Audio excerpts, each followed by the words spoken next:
प्रीति Rathi case 2013 का वो case जिस पर पूरा देश रोया था। आपने अब तक हैवानियत की दर्जनों दास्तान सुनी होगी, लेकिन जो सच्ची कहानी आज आपको हम सुनाने जा रहे हैं उसे सुनकर आप भी सिहर जाएंगे, अपने आंसू नहीं रोक पाएंगे। 2013 में घटी इस घटना पर तब लगभग पूरा देश रोया था।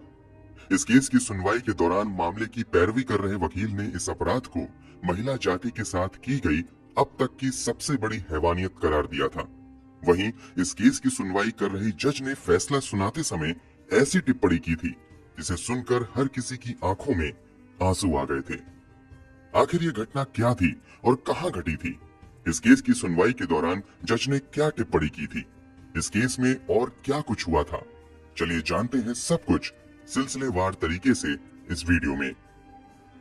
तारीख थी 1 मई 2013। वैसे तो ये तारीख अधिकतर लोगों के लिए आम दिनों की ही तरह थी, मगर दिल्ली के नरेला में रहने वाली प्रीति राठी के लिए ये दिन बेहद खास था। आज पहली बार प्रीति दिल्ली के बाहर जा रही थी। पहली बार घर छोड़कर बाहर जाने की वजह से मन में थोड़ी घबराहट भी थी, लेकिन खुशी भी थी, क्योंकि प्रीति ने वो कारनामा किया था जिस पर उसके पूरे परिवार को नाज था। दरअसल 23 साल की प्रीति राठी ने दिल्ली से ही नर्सिंग की पढ़ाई की थी। पढ़ाई पूरी करने के बाद वो मिलिट्री हॉस्पिटल में नर्स बनना चाहती थी। इसके लिए उसने तैयारी भी शुरू कर दी थी। इसी दौरान इंडियन नेवी में नर्स की वैकेंसी निकली। प्रीति राठी ने भी इस जॉब के लिए अप्लाई किया और एग्जाम में शामिल हुई और सफल भी हुई। प्रीति नेवी में बतौर नर्सिंग ऑफिसर सिलेक्ट कर ली गई। अब सभी कागजी कार्यवाही पूरी हो चुकी थी और अब प्रीति को मुंबई के कोलाबा में स्थित नौसेना ऑफिस में रिपोर्ट करना था और उसे आईएनएस मुंबई में बतौर सेकंड लेफ्टिनेंट ड्यूटी ज्वाइन करनी थी। इसी वजह से प्रीति मुंबई जा रही थी। चूंकि परिवार की बेटी पहली बार दिल्ली से बाहर जा रही थी, इसलिए प्रीति को मुंबई तक छोड़ने पिता अमर सिंह राठी, चाचा विनोद कुमार दहिया और चाची सुनीता दहिया भी साथ में जा रहे थे। इन सभी को गरीब रथ एक्सप्रेस से मुंबई के बांद्रा स्टेशन पर पहुंचना था। तय समय पर 1 मई 2013 को ट्रेन दिल्ली के निजामुद्दीन स्टेशन पर आकर रुक जाती है। ट्रेन रुकते ही प्रीति अपने परिवार वालों के साथ जल्दी से ट्रेन में सवार हो जाती हैं और सभी अपनी अपनी सीट पर बैठ जाते हैं और ट्रेन अपनी मंजिल की तरफ बढ़ चलती है। इस ट्रेन में काफी भीड़ भाड़ थी। सीट पर जितने लोग थे वो तो थे ही, इसके अलावा काफी लोग खड़े भी थे, इसलिए बोगी के अंदर गहमा गहमी कुछ ज्यादा ही थी। ट्रेन के अंदर भीड़ के बीच एक युवक ऐसा भी था जिसने अपना चेहरा गमछे से छुपाया हुआ था और कैप पहना हुआ था। वो किसी से बातें नहीं कर रहा था, लेकिन कभी उठकर बाथरूम की तरफ जाता था तो कभी वापस आकर सीट पर बैठ जाता था और वो अक्सर प्रीति को झांकने की कोशिश करता था। ये बात प्रीति के परिवार वालों ने भी नोटिस की थी और वो कुछ ज्यादा ही सतर्क हो गए थे। खैर, भीड़ भाड़ और गहमा गहमी के बीच सभी लोग लगभग सो गए। रात यूं ही गुजर जाती है। सुबह होते ही सभी लोग उठ जाते हैं और इधर ट्रेन भी अपनी मंजिल की तरफ तेजी से बढ़ते हुए मुंबई पहुंच जाती है। अब तारीख बदलकर 2 मई 2013 हो चुकी थी। प्रीति और उसके परिवार वालों को बांद्रा टर्मिनल पर उतरना था। सुबह के 8:05 पर ट्रेन बांद्रा स्टेशन पहुंच जाती है और प्रीति, उसके पिता, चाचा और चाची सभी ट्रेन से उतर जाते हैं। यहाँ से अब सभी अपनी अगली मंजिल की तरफ बढ़ना शुरू कर देते हैं। ट्रेन से उतरने के बाद प्रीति थोड़ी थकी हुई महसूस कर रही थी, इसलिए वो थोड़ा धीरे धीरे चल रही थी, जबकि प्रीति के पिता और उसके चाचा चाची प्रीति से कुछ कदम आगे चल रहे थे। जब प्रीति ने देखा कि वो चलने में अपने पिता और चाचा चाची से काफी पीछे हो गई है, तो वो भी अपने कदम को तेजी से बढ़ाना शुरू कर देती है ताकि वो उन लोगों के पास पहुंच सके। अभी प्रीति ने अपने कदम तेजी से बढ़ाने शुरू ही किए थे कि अचानक प्रीति महसूस करती है कि किसी ने उसके कंधे पर पीछे से छुआ है। प्रीति के कदम अचानक रुकते हैं और वो पीछे मुड़कर देखती है कि किसने उसे छुआ है। प्रीति जैसे ही अपना चेहरा पीछे करती है, उसे वही लड़का दिखता है जो अपने चेहरे को गमछे से छिपाकर उसकी बोगी में ही बैठा हुआ था और लगातार उसे देखने की कोशिश कर रहा था। उसे देखने के बाद प्रीति कुछ समझ पाती उससे पहले ही वो नकाबपोश लड़का एक डब्बा निकालता है और अगले ही पल उस डब्बे में से कुछ प्रीति के चेहरे की तरफ फेंकता है। जैसे ही वो फेंकी गई चीज प्रीति के चेहरे पर पड़ती है, अचानक प्रीति दहाड़े मारकर चिल्लाना शुरू कर देती है। प्रीति की आवाज सुनकर उसके पिता और चाचा चाची दौड़कर उसके पास आते हैं। दूसरे पैसेंजर भी प्रीति के आसपास जमा हो जाते हैं, प्रीति की हालत देखकर लोगों को समझ आ जाता है कि दरअसल किसी ने उसके चेहरे पर फेंक दिया है। प्रीति के पिता और चाचा चाची जैसे ही प्रीति को संभालने की कोशिश करते हैं, एसिड के कुछ छींटे प्रीति के कपड़ों से उनके हाथों पर भी लगते हैं और उन लोगों के भी हाथों में जलन शुरू हो जाती है। फिर भी वो सभी अपने दर्द को भुलाकर प्रीति को संभालने में लग जाते हैं। प्रीति के पिता और चाचा तुरंत उसे उठाते हैं और स्टेशन मास्टर के ऑफिस में लेकर चले जाते हैं। क्योंकि प्रीति काफी तकलीफ में थी और जख्म काफी गहरा लग रहा था, इसलिए रेलवे अधिकारी तुरंत प्रीति को दूसरे अस्पताल भेजने की तैयारी शुरू कर देते हैं। स्टेशन से सभी घायलों और प्रीति को भाभा हॉस्पिटल के लिए भेज दिया जाता है, लेकिन प्रीति की हालत बहुत ज्यादा गंभीर थी, इसलिए उसे भाभा हॉस्पिटल की बजाय पास के ही गुरु नानक हॉस्पिटल में भर्ती करवाया जाता है। उधर वो नकाबपोश लड़का प्रीति पर एसिड फेंकने के बाद भागने लगता है। तभी प्रीति की चीख सुनकर ठीक प्रीति के नजदीक खड़े समीर शेख नाम का एक युवक तुरंत उस डब्बे को उठाकर समझने की कोशिश करता है कि अचानक से हुआ क्या है। तभी डिब्बे से एसिड समीर के हाथों पर भी गिरता है। वो तुरंत डब्बा नीचे फेंकता है और समझ जाता है कि इस लड़की पर एसिड अटैक हुआ है और वो तेजी से उस नकाबपोश व्यक्ति के पीछे भागना शुरू कर देता है। साथ ही चिल्लाता है, सलीम, सलमान, उसे पकड़ो, पकड़ो।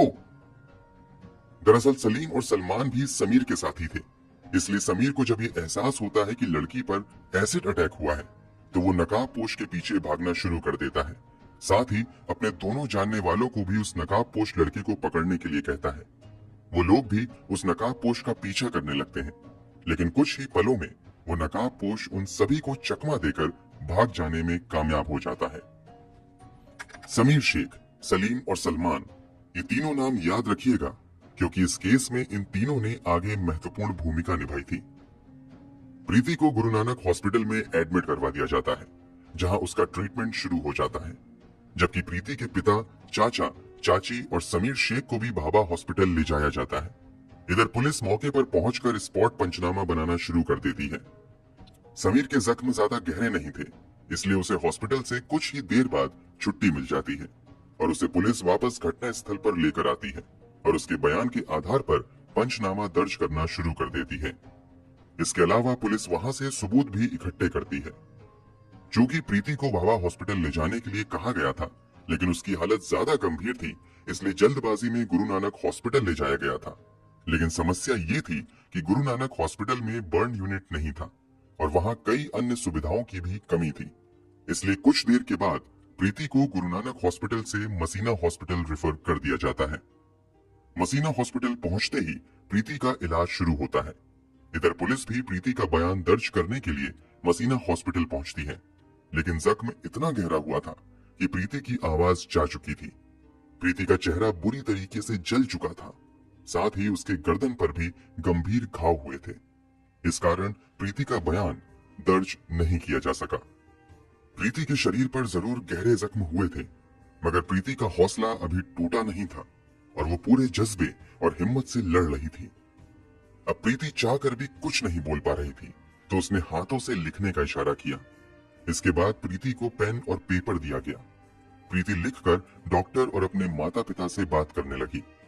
इस एसिड अटैक की खबर मीडिया में भी फैल चुकी थी और धीरे धीरे ये खबर अखबारों और टेलीविजन की सुर्खियां बनने लगी। देखते ही देखते देश भर में ये मुद्दा छा गया। लोग इस एसिड अटैक के खिलाफ सड़कों पर उतरने शुरू हो गए और देश के कई हिस्सों में विरोध प्रदर्शन किया गया और जल्द से जल्द प्रीति के गुनहगारों को गिरफ्तार करके सजा देने की मांग शुरू की गई। पुलिस पर भी भारी दबाव था कि वो तुरंत अपराधी को गिरफ्तार करे, लेकिन समस्या ये थी कि अपराधी का कहीं से कोई क्लू नहीं मिल रहा था। हालांकि घटना के समय स्टेशन पर मौजूद कुछ गवाहों के बयान के अनुसार अपराधी का स्केच पुलिस ने तैयार करवा लिया था और अपराधी की तलाश शुरू हो गई थी, मगर पुलिस के हाथ खाली थे। इसी बीच 4 मई 2013 को पवन कुमार नाम का एक लड़का प्रीति की बहन तन्नू को फोन करता है और प्रीति के बारे में पूछता है कि वो कैसी है। पवन कुमार बीटेक का स्टूडेंट था और प्रीति से उसकी पुरानी जान पहचान थी। इस बात की जानकारी तन्नू अपने पिता अमर सिंह राठी को देती है और अमर सिंह जांच कर रहे पुलिस अधिकारियों को भी इस बात की जानकारी देते हैं कि पवन कुमार नाम के एक लड़के ने फोन करके प्रीति का हालचाल पूछा है। ये जानकारी हाथ लगने के बाद पुलिस वो स्केच जो गवाहों के बयान के आधार पर बनाया गया था प्रीति को दिखाती है और प्रीति से पूछती है कि क्या तुम इन्हें पहचानती हो। जवाब में प्रीति बोर्ड पर 3 नाम लिखती है। प्रीति ने भी पवन कुमार का नाम लिया और पवन कुमार ने फोन करके प्रीति का हालचाल जाना था, इसलिए पुलिस अनुमान लगाती है कि शायद पवन कुमार ने ही प्रीति पर एसिड फेंका होगा और वो जानना चाह रहा होगा कि प्रीति जिंदा है या मर गई। इसलिए पवन कुमार को शक के दायरे में लेते हुए पुलिस जांच शुरू कर देती है और तुरंत पवन कुमार की तलाश में लग जाती है। कुछ दिनों की खोजबीन के बाद 9 मई 2013 को पुलिस पवन कुमार को गिरफ्तार कर लेती है। इस गिरफ्तारी की खबर के बाद लोगों का गुस्सा और भड़क जाता है और वो जल्द से जल्द अपराधी को कड़ी से कड़ी सजा दिलवाने की मांग करना शुरू कर देते हैं। लोग प्रीति के जल्द से जल्द स्वस्थ होने की भी दुआएं कर रहे थे, मगर प्रीति की हालत दिन प्रतिदिन बिगड़ती ही जा रही थी। मसीना हॉस्पिटल में आए हुए उसे कई दिन हो चुके थे और यहाँ प्रीति की कई सर्जरी भी की गई थी, मगर हालात सुधरने की बजाय बिगड़ते ही जा रहे थे। प्रीति के इंटरनल ऑर्गन्स धीरे धीरे काम करना बंद कर रहे थे। मसीना हॉस्पिटल के डॉक्टर को लगने लगा कि प्रीति की हालत ज्यादा गंभीर हो रही है, तो उन्होंने तुरंत प्रीति को रिफर करते हुए बॉम्बे हॉस्पिटल भेज दिया ताकि बेहतर इलाज मिल सके। क्योंकि इस केस से लोगों का सीधा जुड़ाव हो चुका था और लोग हर पल प्रीति के हालात के बारे में जानना चाहते थे, इसलिए सरकार की ओर से भी प्रीति को बेहतर से बेहतर इलाज देने की व्यवस्था की जाती है। जैसे ही प्रीति को बॉम्बे हॉस्पिटल लाया जाता है, देश के टॉप स्पेशलिस्ट डॉक्टरों की टीम बनाई जाती है और उन्हें ही प्रीति की इलाज का जिम्मा दिया जाता है। लाख कोशिशों के बावजूद यहाँ भी हालात सुधरने की बजाय बिगड़ते ही जाते हैं और प्रीति वेंटिलेटर सपोर्ट पर चली जाती हैं। फिर भी डॉक्टर हार नहीं मानते हैं और प्रीति की जान बचाने की हर संभव कोशिश करते रहते हैं। एसिड अटैक को हुए लगभग 2 महीने हो चुके थे और प्रीति अब भी हालात से लड़ रही थी, लेकिन अंततः 1 जून 2013 को दिल की धड़कन रोकने की वजह से प्रीति इस दुनिया को छोड़कर चली जाती है। प्रीति की मौत की खबर से देश में गम और गुस्से की लहर दौड़ जाती है। हर कोई प्रीति के जाने से सदमे में था।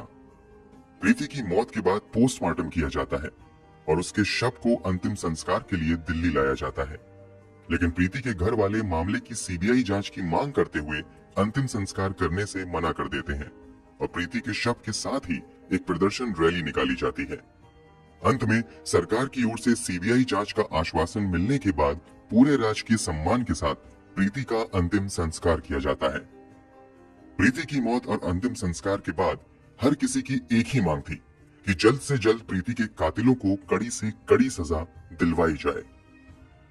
पुलिस ने भी पवन कुमार नाम के एक लड़के को गिरफ्तार कर लिया था, लेकिन समस्या ये थी कि पवन कुमार के खिलाफ किसी भी तरह का सबूत नहीं मिल रहा था। रेलवे पुलिस भी अब तक पवन कुमार के खिलाफ कोई सबूत नहीं ढूंढ पाई थी।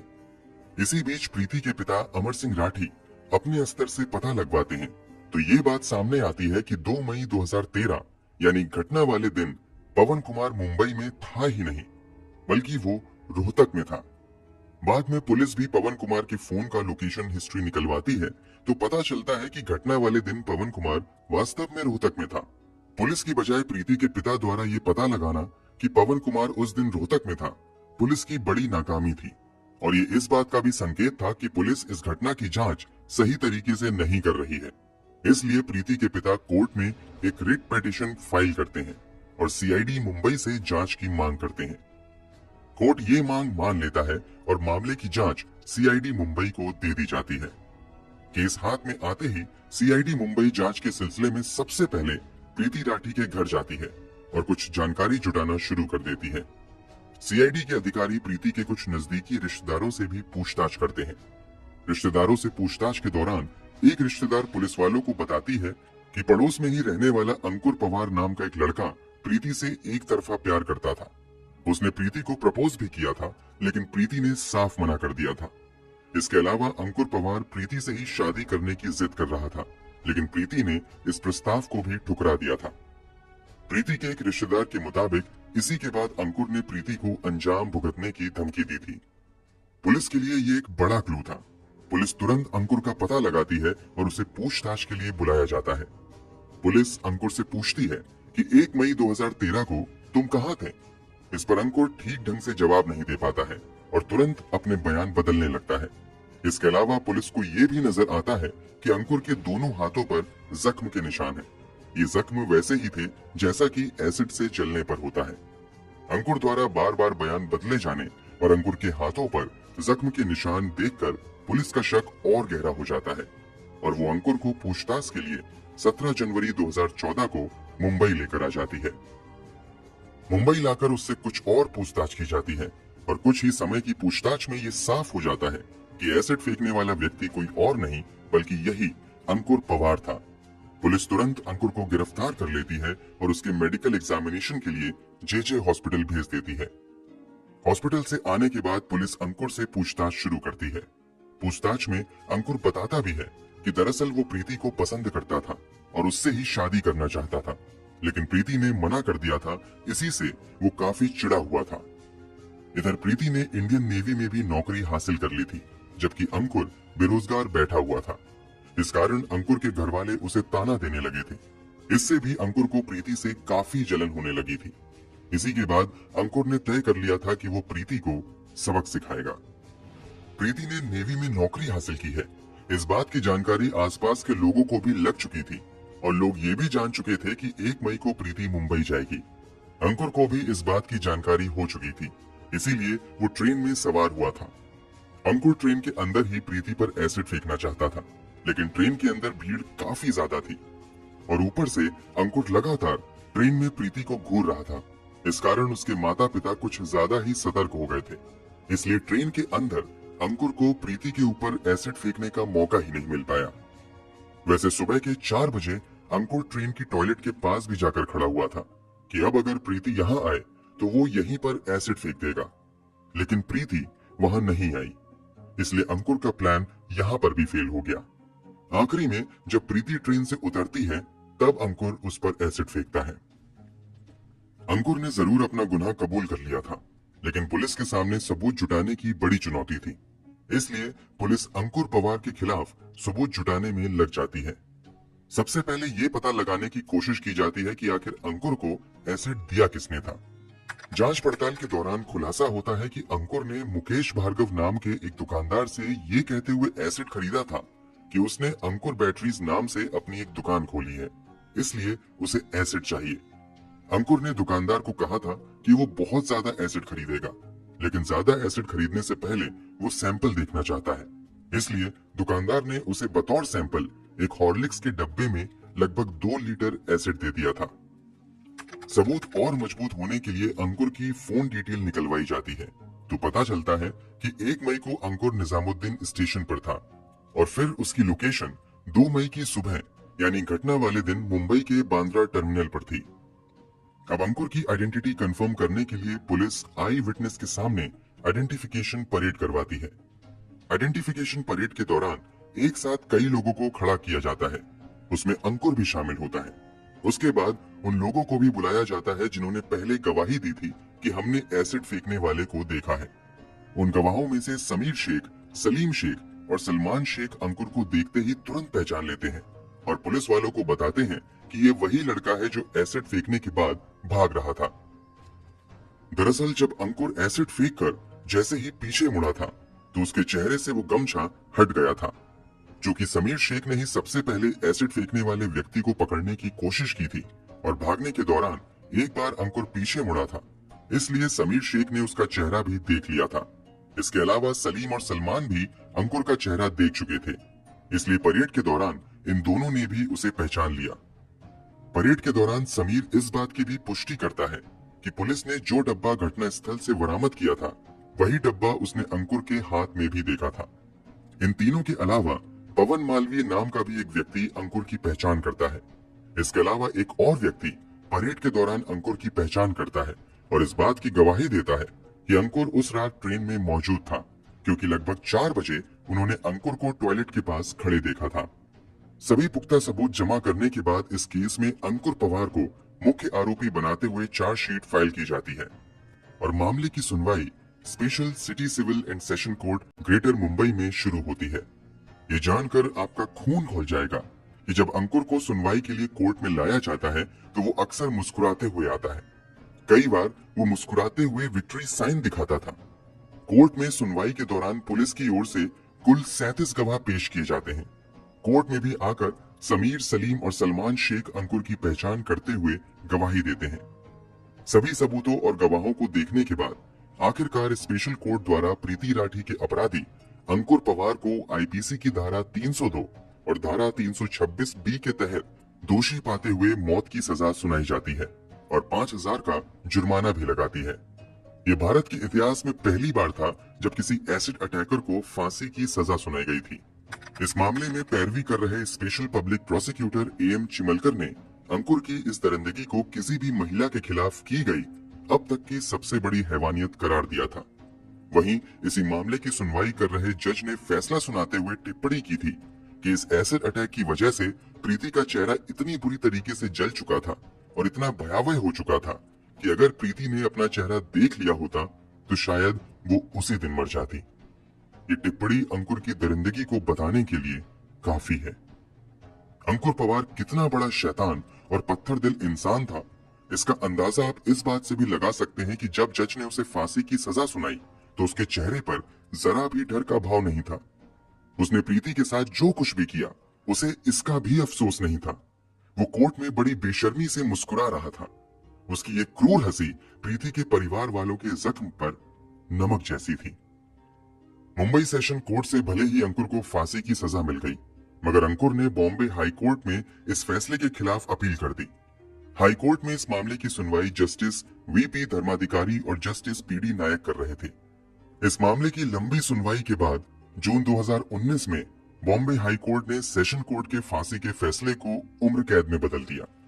वैसे जिस दर्द से प्रीति गुजरी थी और जिस दर्द से प्रीति के माता पिता को गुजरना पड़ा, उस दर्द के सामने शायद उम्र कैद की सजा तो क्या, फांसी की सजा भी कम ही होती। दोस्तों, इस वीडियो के बारे में आपकी क्या राय है? कमेंट बॉक्स में जरूर बताएं। वीडियो को लाइक और शेयर जरूर करें। अगर आपने अब तक इस चैनल को सब्सक्राइब नहीं किया है तो जाने से पहले चैनल को सब्सक्राइब जरूर कर लें ताकि हम लगातार इस तरह की वीडियोस आपके लिए लाते रहें। धन्यवाद।